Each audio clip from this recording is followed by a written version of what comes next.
ఏం చెప్పాలి సార్, అందరూ చెప్పిడికి అదే ఓటు కొట్టి ఏడుపు వస్తే ఓటు ఏడుపు రాకుండా కానీ ఉల్లిగడ్డకు వస్తే కణులకి నీళ్ళు వస్తాయి చూడు. రేవంత్ రెడ్డి పాలన అట్లున్నది. మా ఇప్పుడు 2 నెలల పింఛన్లు ఆయన మీదనే ఉన్నాయి. మరి ఇస్తాడా మాకు మూలం పెడతాడా? మరి ఎట్లా ఇప్పుడు అస్సలు మా పింఛన్ వస్తుంది 2000 అని చెప్పింది. మళ్ళీ 2 నెలలు ఆయన మీద ఉన్నాయి కదా, ఆయన తిననా రేవంత్ రెడ్డి తిననా? ఇవ్వలేదు మరి. ఇప్పుడు ఒకటే నేను కోట్ల లెక్క చేసేది లేదు, చేసే పనులు మంచిగా చేయాలి. రేవంత్ రెడ్డి కానీ ఎవరు కానీ మంచి పనులు చెప్పినవి కొన్ని చెయ్యాలి. ఇప్పుడు రేవంత్ రెడ్డి అస్సలు కాంగ్రెస్ కాడు, టీడీపీ మనసు. టీడీపీని ఇంట్లోకి వచ్చేడు దీనికి అడిగేస్తాడు, పీలు రెక్కిస్తాడు, దూలాల మీదకి పోతాడు అంతే.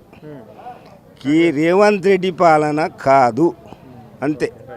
రైతు బంధు మస్తు పడేది, ఆడ బ్యాంకులో పెట్టాలి. అది ఏ బ్యాంక్ ఓపెన్ చేయాలి? ఖాతా ఏ బ్యాంకులో ఓపెన్ చేసుకున్నాలి? 2 లక్షల రుణం అయిపోయినాయి, అవి మళ్ళీ ఆడబెట్టుకున్నాలి. ఇప్పుడు మళ్ళీ రైతు బంధు మరి కౌలు రైతులకు 15,000 14,000 ఇస్తున్నాడు, అవి అన్నీ ఆడబెట్టుకున్నాలి. అదే పిచ్చిలేస్తున్నది జనాలకు, ఆడబెట్టుకున్నాలని పిచ్చిలేస్తున్నది. ఏం లేదు వానికి, అదే కొన్ని డబ్బులు కొన్ని చెప్పులు ఓ మెడల్ వేస్తుంటాం కానీ ఆ మనిషి మనకు కనిపించకొచ్చాం కదా. ఇప్పుడు హైదరాబాద్ మరి రాణిస్తాడు మనకు అది ఏమి ముంగటి కూడా రాని వెళ్తే తెల మీదకి, అంతే కదా. అదే ఇప్పుడు ఆ దండ వేద్దామని కోరిక, ఆ పైసలు వాడు ఇచ్చిన బంగారాలు పైసలు వాడు చెప్పిన అమ్మీలన్నీ మంచి ఆ డబ్బులతోని కొన్ని కొత్త చెప్పులతోని దండ వేద్దామని విజ్ఞప్తి అని చేసేది. రేపే ఎల్లుండే బీజేపీ వెళ్ళిపోతున్నాడు. కోమటిరెడ్డి వెంకటరెడ్డికి అక్కడ కొండ సురేఖకు ఆయన ముగ్గురు కలిసి జంప్ అవుతున్నారు, ఏదో బూటాటకం చేస్తున్నారు వాళ్ళు. ఒక 2-3 నెలలు వెళ్ళిపోతారు వాళ్ళు, ఈ ముగ్గురు పోతారు. మీరు దూరండి లేవలేదు దినా. రేవంత్ రెడ్డి అంటే ఆయన ఏంటంటే మందిని ముంచటి రేవంత్ రెడ్డి. కాంగ్రెస్ పాలనే అంతా, ఇప్పుడు కాదు, నేను చిన్న ఉన్నప్పటి నుంచి కూడా చూసుకుంటూ వస్తున్నా. కాంగ్రెస్ ప్రభుత్వం మొత్తం దొంగ ప్రభుత్వంలో ఈయనకి సీట్ ఇచ్చుడే చాలా పెద్ద. వీడు గెలిచిండు, ఎందుకంటే రేవంత్ అంటే వాడు చాలా మందిని మోసం చేసి గెలిచిండు. కానీ పచ్చి దొంగ, వినంత లంగపు కూడా లేడు. ఇదివరకు రైతు బంధు లేదు, రైతు బీమా లేదు, ఎవరికి ఏదానికి ఏదేం లేదు. ఇసుంటోడు సీటు మీద ఎందుకు కూర్చోవాలి? దిగి నల్లముఖం చేసుకొని నడుచుకుంటా రోడ్ వెంబడి వెళ్ళిపోవాలి. రేవంత్ రెడ్డిని మోడల్ రెడ్డి కుర్చీ మీద కూర్చుంటాడు, వీడు ఎందుకు ఇసుంటాడు? కుర్చీ మీద కూర్చుంటాడు ఉండాలి. మనకు మంచిగా రైతులకు మంచిగా చేస్తాడు. మన ఏరియాలో మన ప్రభుత్వం అందరికీ మనకు మంచిగా చేస్తాడు ఉండాలి. కేసీఆర్ ప్రభుత్వం ఎట్లుండే? అందరికీ ఎడి సూప్ గుడి సూప్ చూసుకుంటా పోయిండు, అందరికీ మంచిగా బతకరించిండు. ఏంది రేవంత్ రెడ్డిది? వానికి మైకు దొరికిందంటే లాంచ దొరికిన తిల్వా. రేవంత్ రెడ్డి సర్కార్ అట్లుంది ఇప్పుడు, కాంగ్రెస్ ప్రభుత్వము. ఏం చేద్దాం దాని గురించి? మనము రైతు బంధువులు ఇచ్చడం లేదు. 6 గ్యారంటీలు చెప్పిండు, 6 గ్యారంటీలు ఒకటి బస్సు మహిళలకు ఒకటి పెట్టిండు. వాళ్ళు పోతున్నారు, పొద్దున్నాక ఓనేమడన్నా ఓని పొద్దు మీకు వస్తే మళ్ళీ ఇంటికాడ వాళ్ళ భార్య వాళ్ళకు నీ అడుకున్నాడు చేరిపోయిన అన్నట్టుగా ఉన్నది. ఏది 6 గ్యారంటీలో బస్సు ఒకటి అదొకటి అయింది. ఈ రేవంత్ రెడ్డి గారు అయితే పక్కాలు వచ్చామంతా నేనేం మాట్లాడదలుచుకోలేను. వాడు దొంగ నా కొడుకు, ఆడు పచ్చి దొంగ. ఆ దొంగ తీసుకొచ్చి ఈడ మాటలు చెప్తే ఆ దొంగ పాడుకో మాటలు మేము వినాలనా? వాడు రేవంత్ రెడ్డి గాడు వాడు పచ్చి దొంగ. వాడు ఏ ఒక్క మాట కాడు నిలబెట్టుకున్నాడు చెప్పు. ఈ పొద్దేమో రైతులను తీసుకొచ్చిండు, బ్యాంకుల చుట్టూ దింపిండు, ఒక్కరికి ₹1 ఇవ్వలేదు. మాకి అసలుకే వాళ్ళేవు, పచ్చి దొంగ పాడుకోవాడు. ఆ దొంగ పాడుకో మాటలు విని ఈరోజు ఇక గుడుస్తున్నాం. కేసీఆర్ ఉన్నప్పుడు మంచిగా ఉండే, ఆయన దేవుడు మొక్కాలి ఆయనను పట్టుకొని, ఆయన కాళ్ళు కడిగి నోట్లో పోసిన ఈయనకి సిగ్గు శరం రాదు ఈయనకి, ఈ రేవంత్ రెడ్డి గారికి. మా రైతులను సర్వనాశనం చేసిండాడు. మాకు ఇవ్వాల్సిన పైసలను మాకు ఇయ్యక పక్కకు పడేసి మూసి మీద పెట్టిండు వారికి అన్నంత. ఆ మూసి మీద వాడు మొన్న మాట్లాడతాడు, ఆ దొంగ పాడుకోవు. గోదావరి అని పెట్టుకున్నాము, కృష్ణమ్మని పేరు పెట్టుకున్నాము, తుంగభద్ర అని పేరు పెట్టుకున్నాము, మరి మూసి అనే పేరు నీ మన్మనికి పెట్టు. బాడుకోవు, నువ్వు ఆంధ్రానికి ఇచ్చినావు కదా, నీకు కూతుర్ని నీకు పుట్టిండు కదా, నీకు మన్మడు ఆనికేనే మొదలు పెట్టు. ఆ మూసి రెడ్డి అని పెట్టాని పేరు. వీడేమో కమిషన్ రెడ్డి, వీడేమో దొంగరెడ్డి. వానికి మన్మనికేమో మూసిరెడ్డి అని పెడితే మేము కూడా స్టార్ట్ చేస్తాం వీడికి అని పేరు పెట్టుడు. దొంగ బాడుకోవు. మాకు ₹1 ఇచ్చింది లేదు, చేసింది లేదు. మొన్న దసరా వచ్చింది, దసరా రాగానే దసరాకు కరెక్ట్గా మాకు పైసలు పడుతుండే, పండుగ బ్రహ్మాండంగా జరుగుతుండే మా రైతులందరికీ.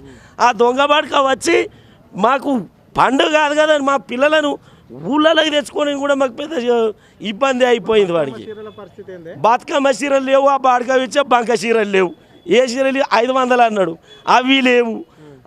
మీకు పంపిస్తాం మేము పండుగ ఖర్చు అన్నాడు. పండుగ ఖర్చు లేదు, పాస్ లేదు. ఆ బాడుకో నమ్ముకొని ఈరోజు దేవుని లాంటి ఆ కేసీఆర్ని తీసుకుపోయి మేము మర్చిపోయి ఆగం అయ్యి ఇప్పుడు మేము ఆగమైనాం. ఓసారి మా బతుకులు చూడండి ఎట్లున్నాయి. ఏ ఒక్కరి ముఖం మీదనన్నా ఇంత తెలికిరు ఉన్నదా? ఎవరికన్నా ఇంత నవ్వుడు ముఖం మీకు కనిపిస్తున్నదా? ఇప్పుడు మీరు యాడికైనా వచ్చిండ్రు చూద్దాం రైతుల పరిస్థితి ఎట్లున్నది, జనాల పరిస్థితి ఎట్లున్నది, మరి తెలంగాణ ప్రజల పరిస్థితి ఎట్లున్నదని మీరు చూడడానికి వచ్చారు కదా. ఒక్కరి ముఖం మీద నవ్వున్నది, గింత తెలికిరి అనిపిస్తున్నది. గంత ఘోరం చేసింది దొంగ బాడుకోవు.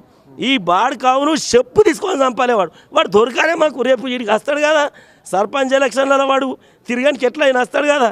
వానికి ఈడ వస్తాడు. వాడు పక్క రాజకీయ నాయకుడు. వాడు రాజకీయం చేయడానికి వచ్చాడు కానీ మా ప్రజలను పాలియడానికి వాడు రాలేడు. వాడికి కంపల్సరీ వీడికి వస్తాడు.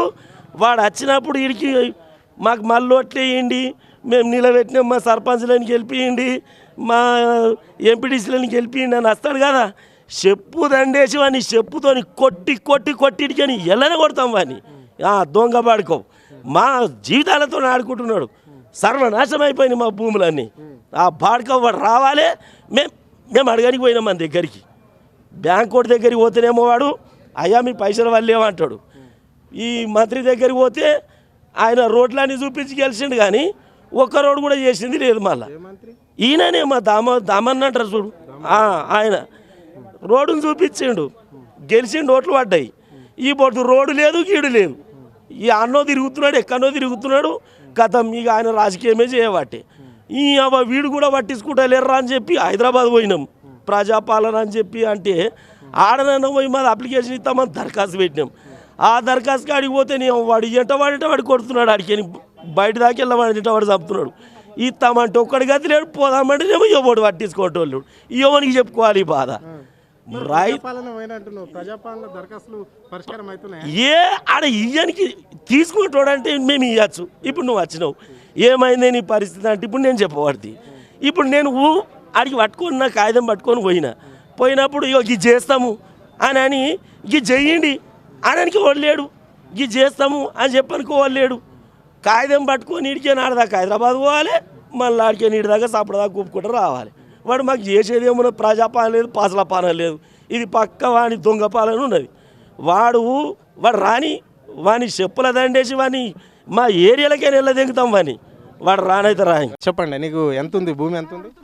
4.5 సార్. మరి ఏమన్నా బ్యాంకులో అప్పు ఉండేనా? ఉండే 1,40,000 ఉండే. 1,40,000 ఉంటే ఇంకా మాపి కాలేవు అవి. 2 लाख మాపి అన్నాడు వాడు. 1,40,000 ఎట్లా కావు సార్? అయితే కావా కాలేదు. మళ్ళా రైతు బంధువు ఎకరానికి 15,000 ఇస్తున్నాడు, అవి రాలే. కేసీఆర్ పాలనలో జూన్ రాగానే డబ్బులు పడుతుండే. మళ్ళా ఇప్పుడు దసరాకు డబ్బులు పడుతుండే. పంట చేతికి లాగులకు అడిగడికి వస్తుంది మాకు. మరి ఈ ప్రభుత్వం ఏం చేస్తుంది మాకు? మీ న్యాయం ఉండమర్చిపోను వేస్తామని మంచిగా చేస్తామంటే ఓట్లు వేసినాము. ఓట్లు వేసి గెలిపించుకున్నందుకు మాన్యతపోయిందని తన్నిండు వాడు, లంచ కొడుకు వాడు. ఇగో ఇప్పుడు నీకు 4 ఎకరాల భూమి ఉంది, రుణమాఫీ కాలేదు, రైతు బంధువు కాలేదు.